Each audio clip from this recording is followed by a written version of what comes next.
Have you ever felt? Are you listening? Damn.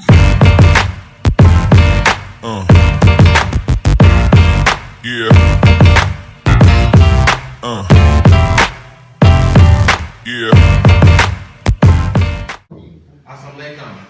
All right, in the name of Allah, the beneficent and merciful, I bear witness that there is no God but Allah, and I bear witness that He came in the person of Master Father Muhammad, and that He raised up in our midst the most honored and honorable Elijah Muhammad to lead, teach, and guide us back to the straight path of Almighty God Allah. I bear witness that He worked among us for 40 years, and in that 40-year period of time, a man had been prepared to stand in the gap between God and man in this day. And that one that we're speaking of is none other than the Honorable Minister Louis Farrakhan. I'd like to greet everybody that is present in the greeting words of peace and paradise of Assalamualaikum. Now, the thing I want to say right quick is that this is the day of the black man's rise. This is the day that no matter how dark it looks, no matter how dark it gets, everything that occurs is going to make a contribution to the resurrection and rise of the black man. The only thing that we have to make sure that we do, because the black man will be raised up, the only thing that we have to do is to make sure we're on the right side of that resurrection. All right? Yes, sir. Now, and I'm going to look up, I'm going to go ahead and make sure, and I'm going to try to find it on my phone, because I neglected to bring my Quran in here with me. However, we're going to keep it moving. Is that right? Yes, sir. Now, and because there's something that the believers need out of this Holy Quran. All right?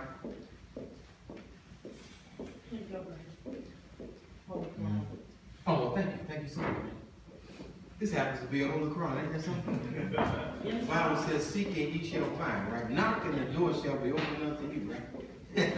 All praise be to Allah. I'm just going to read this right quick as food for thought before we bring on Sister Deborah, who's going to bring us further into the program. And of course, we know our keynote is going to be from the Master of Words and PowerPoint, our beloved brother Daryl Muhammad. All right? I know he's making it happen. But he's gonna get this PowerPoint all the way together. I know it. All right. Now, this is from chapter 22, verse 11. It reads like this: "And among men is he who serves Allah, standing on the verge. So if good befalls him, he is satisfied therewith. But if a trial afflicts him, he turns back headlong. He loses this world and the hereafter. That is a manifest loss." All right? So that's one translation of the Holy Quran. There's another one that says, "And among people is he who worships Allah on the borderline. If any good befalls him, he is satisfied, but if a trial afflicts him, he utterly turns away." So what is this letting us know?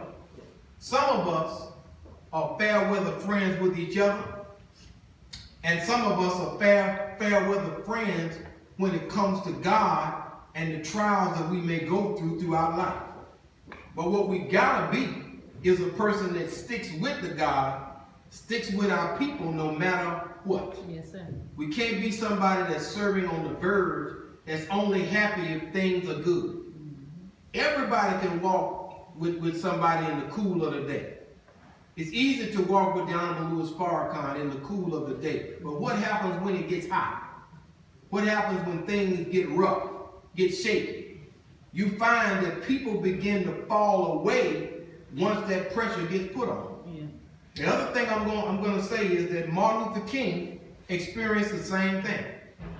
As long as there were a lot of cameras, a lot of publicity, rolling with Dr. King, it was good. there were a lot of people around him at that time.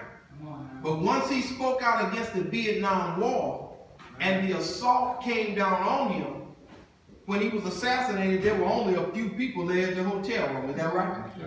A lot of people were not with him, and at the time of his assassination, there were very few black churches that would allow him in because the white man's publicity separated us from our brother. And don't let anybody fool you. Martin Luther King did not get popular until after they killed him. Right. Martin Luther King is like another black man named Jesus, who did not get popular until after he was murdered. Right. You understand? But while he was here teaching, he was catching nothing but hell from the people. Right. It's the same way. It was the same way with the Most Honorable Elijah Muhammad. Yes, it was the same way with Martin Luther King. It's the same way with the Honorable Minister Louis Farrakhan. That when pressure comes, people begin to back away.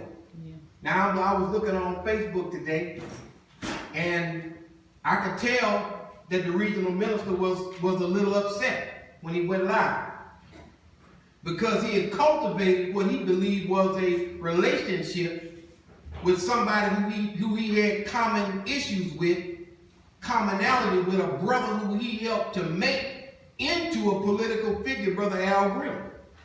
And Al Green, under the relentless Jewish pressure, called him up and decided that he was going to issue a statement that called the Honorable Louis Farrakhan a bigot. Now that's betrayal. Yes, sir. Because you got somebody that works with you, that speaks for you, that held a press conference after you got a death threat. It was the Nation of Islam that said if you harm him, you harm us all. Mm-hmm. A threat on one is a threat on us all. So I was looking at that and I was saying, this is a sign, of things to come, right? Right. That's what it's a sign of. But you and I have to be the kind of people that don't just serve on the borderline. And that as long as things are going well, we're cool. As long as there's no problem, we're cool. As long as there's no argument, you'll stay in your marriage, right? But the minute that things get a little hot, 3 months down the line, you're out the door.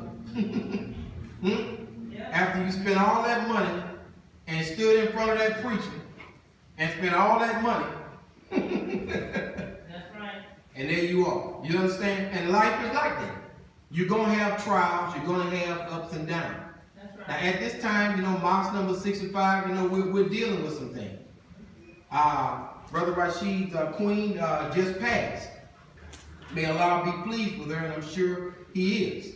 Yeah. But all of us are going to pass at some point. Yeah. Everybody in here, according to the Holy Quran, is going to be your turn at some point.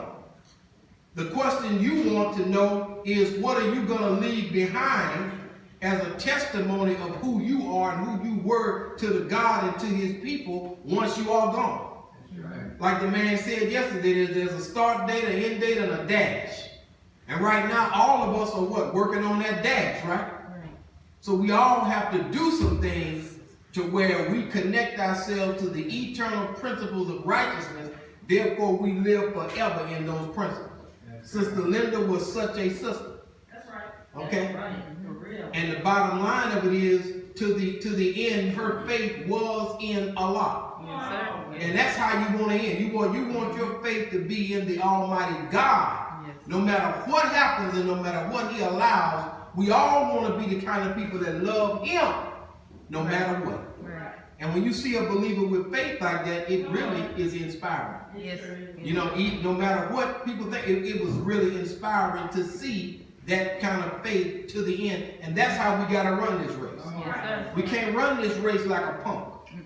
We can't run this race like a weak one. We got to run this race hard, all the way to the very end. And our prayer should always be that when we do end this life, that the name of Allah is on our mind, on our heart, and if we have the strength, on our lips. Yes, sir.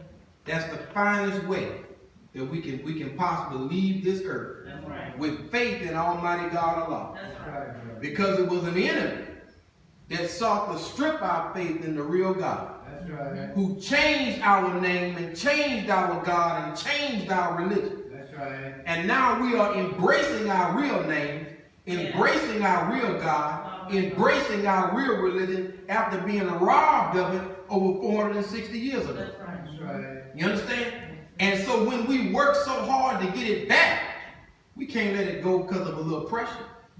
Right? Yes, sir. A little pressure is not gonna make us turn back, right? No, sir. We can't be fair weather friends as it relates to one another in the mosque, as it relates to our families, and certainly as it relates to Allah and His messenger that is in our midst today, the Honorable Minister Louis Farrakhan. That's right. It's gonna get rough, it's gonna get bumpy. That's right. But if you decided to take the ride to the end, Come on. right? Yes, sir. Hopefully we've made a decision that we're gonna ride this thing out with Almighty God Allah to the end. Yes, sir. And if we have made that decision, let us what? As the Holy Quran says, rejoice in the bargain that we made. Come on. That's right. Because we made a good bargain. Yes, sir. Yes, sir. Right? We made an excellent bargain. Because we really weren't doing anything with our life. Come on. No. Right? I mean, really. We've been taught all our life how to try to get along with the white man. That's right. We've been taught how to talk to the white man, right? Everything we've been taught is how to get along in this system. But we have really never been taught of how to connect with our God and how to connect with the power of God that He's put inside of you. You've never been taught to connect to that. No. We've been taught how to talk. They told me at Southern University, they said, Daryl, when you get you a job, don't discuss politics, religion, or race relations. Because those topics can get you in trouble and you might lose your job. Right. Right? Now, politics, religion, and race relations are the very thing we really need to be talking That's about. right. Right or wrong? That's right. Those are some real important things. As Trayvon Martin would tell you if he was here. Right? Right. As Oscar Grant would tell you if he was here. As Sandra Bland would tell you. As Alton Sterling would tell you if he was here. Very important topics to be discussed. But the bottom line of it is, and this is the thing that we gotta come to the conclusion. We gotta start thinking about a divorce from the white man. That's right. Separation. Much as you may love it, if a man is gonna beat you for 30 years, you mean you tell me you shouldn't leave? He gonna punch you in your face every day, beat you every day, abuse you every day, and then you still want to stay with that man? That's right. What do they call women who do that? They call them fools, don't they? We look like the same kind of fool, wanting to stay with somebody that does not want us. You follow me? Right. So we don't want to be fair weather friends. We want to be with Allah to the bitter end. Because if we're with Allah, believe it or not, the end never comes. That's right. Not when you're with Him.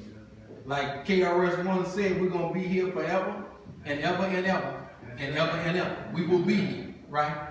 That's right. And the black folks are going to be here forever. Not everybody can say that. That's right. Okay, we're going to be on this earth permanently. Come on. All right?